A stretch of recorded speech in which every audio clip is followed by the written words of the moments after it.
Hello guys, welcome back to Tactical Trafford, and today we touch on Manchester United transfer news. We touch on Hugo Ekitike, we touch on the contract renewal of Tom Heaton, we touch on Bryan Mbeumo, we touch on Victor Gyökeres, and we touch on the plans of Manchester United for the future.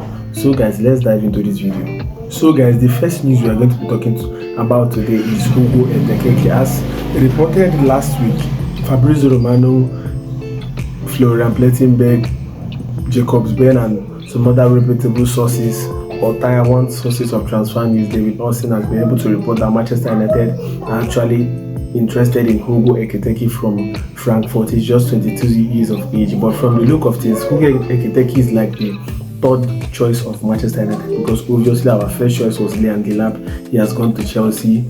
Victor Gyökeres has given priority to Arsenal, so Hugo is actually the third choice of Manchester United, and Manchester United is the only club from Chelsea, Liverpool, and Arsenal that's been able to speak to Eintracht Frankfurt to know actually about the conditions of the deal, what is going to change, what is going to really take to do the deal, and also the availability and the commitment of the player towards other clubs. So that's what we have for Hugo Ekitike. He's actually considering his options, assessing all his options. So he's actually an option to Manchester United, and Manchester United is the only club that has spoken to his camp and the only club that has spoken to Frankfurt. So let's look as that news develops. Then for Bryan Mbeumo, there has been talks about Manchester United also waiting to place the second bid, and Manchester United don't just want to place a second bid, they want to place a second bid when they feel that the second bid is going to actually wrap up the deal.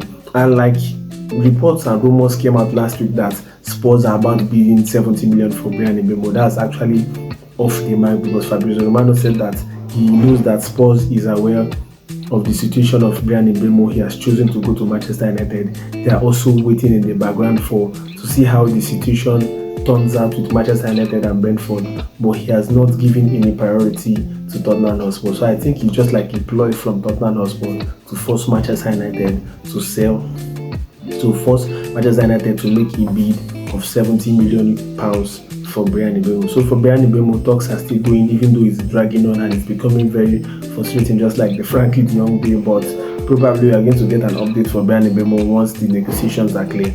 So guys, let's go over to the links of the midfield. It's been actually very disgusting that Manchester United has ignored the midfield for a very long time now. I mean, the midfield has been one of the most important positions for any team in the world. Like you could see with Vitinha, with João Neves, with Fabian Ruiz, and some other big players in the world.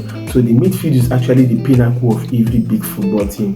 But Manchester United, since the exit of Scholes and Carrick, has been able to ignore this wing. And in this Ruben Amorim 3-4-3 system, without a proper midfield, you cannot be able to excel. And I'm really pity for the manager, because I know that if Manchester United don't look it properly, he's going to get sacked before December. That's not the reality. And I find it very surprising that Manchester United are not linked properly to any midfielder as at this point of the window. I know that we need to sell to buy midfielders, but as at this point of the transfer window, Manchester United should have at least 2 to 3 targets of midfielders that they should be going for.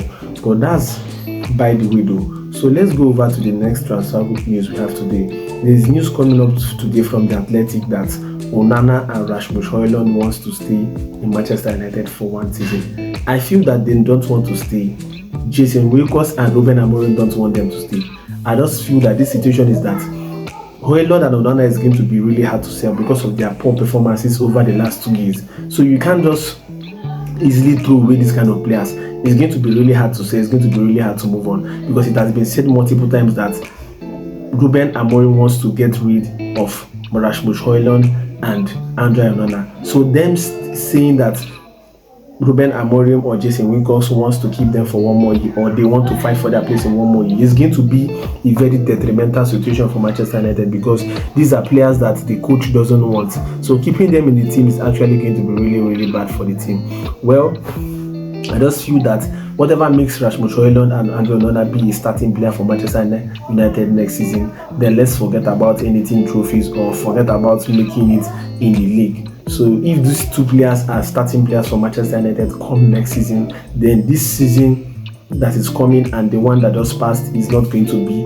any different. Manchester United is also going to just keep suffering. Just The same situation happens with Jadon Sancho. Even though Dortmund is interested, he has said that he is never going to reduce his wage demands. So there's still a stumbling block in the Jadon Sancho situation. Going over to the Marcus Rashford situation, there's, aside from Barcelona that is about buying Nico Williams now, there's really no club that has been actually very serious about Marcus Rashford. And then for Alejandro Garnacho, Fabrizio Romano reported that he wants to stay in the Premier League. His priority is to stay in the Premier League. Bayer Leverkusen and other clubs abroad are interested, but he wants to stay in the Premier League. Then for the situation of Antony, there has been talks between Betis and Manchester United, and Betis wants to buy Antony for on a permanent deal. And it was just reported this morning from the Athletic that Manchester United and Betis have spoken in the last days, and Betis wants to buy Antony on a permanent transfer. So guys, this is what we have so far for Manchester United transfer news. Whenever any news comes up, I'm going to tell you guys about every details of the transfer window. And to let you guys know, I'm going to be making the video in Ekitike. There's been actually a rave in the Manchester United fan base of not really liking the guy or the profile because of he has similar profile with Joshua Zexi. So I'm going to be making a video on the key characteristics of Hugo. So see you guys in my next video, guys. Ciao.